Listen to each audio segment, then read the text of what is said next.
Hello, welcome to the video. I'm going to show you how to use UIPath Studio to open an Excel file and get data out of it, save that data as a data table in UiPath, and then use that data table to iterate through it and fill in fields in another application. So you could use this to create invoices or update another Excel sheet or update SAP or whatever you wanted. So to begin, I'm going to look for in the Activities tab, I'm going to search for Read Range.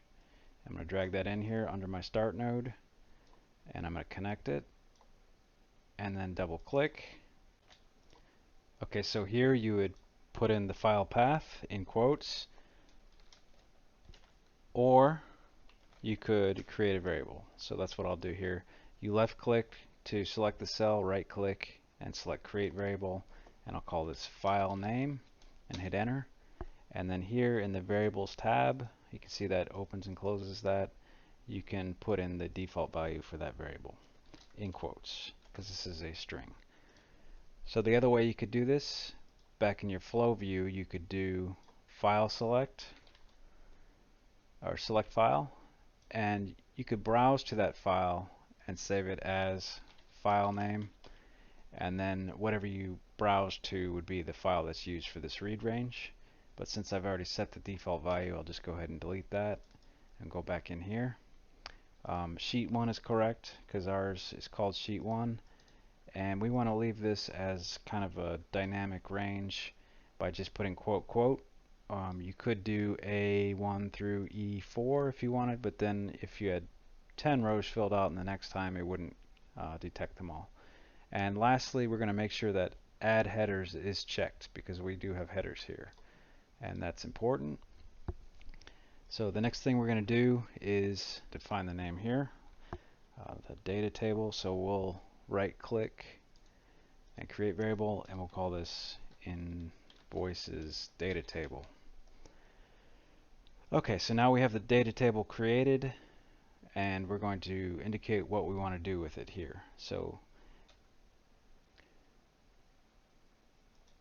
back on this main level here, I'm going to put sequence and Control X, go into this and put this here, Control V, and now I can do a whole sequence of events for this node instead of just the one event.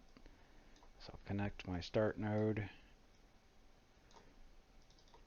and now I put the next activity in this sequence, which will be for each row, and that's under data table.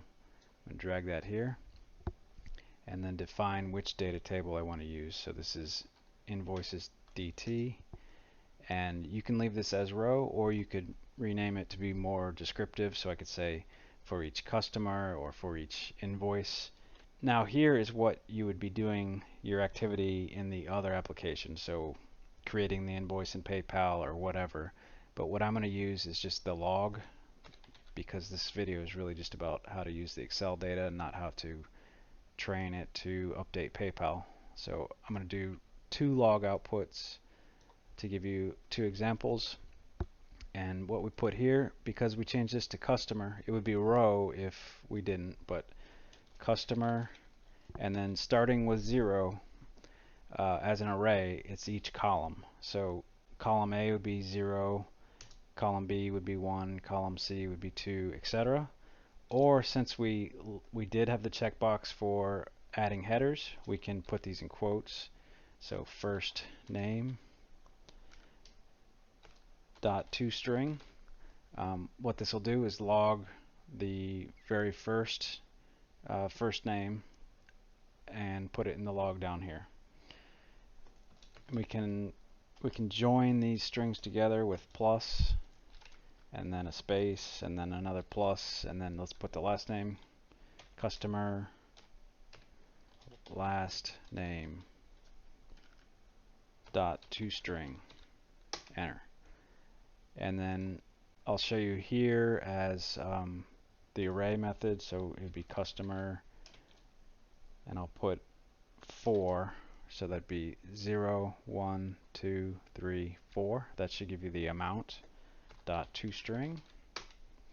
And you see these exclamation marks go away. That means that any kind of errors that it had detected have gone away. So if I run this program now, it should open this Excel file, create this data table called invoices DT, and then for each row in invoices DT, it should give us the first name and last name and then the amount of the invoice. So let's try it out. I'll close this Excel file first and then run this, and you can see the first customer name, the amount, first customer's first name, second name, amount, first name, last name, amount, and it finished. So that's it. Have a good day. I hope that helped. Bye.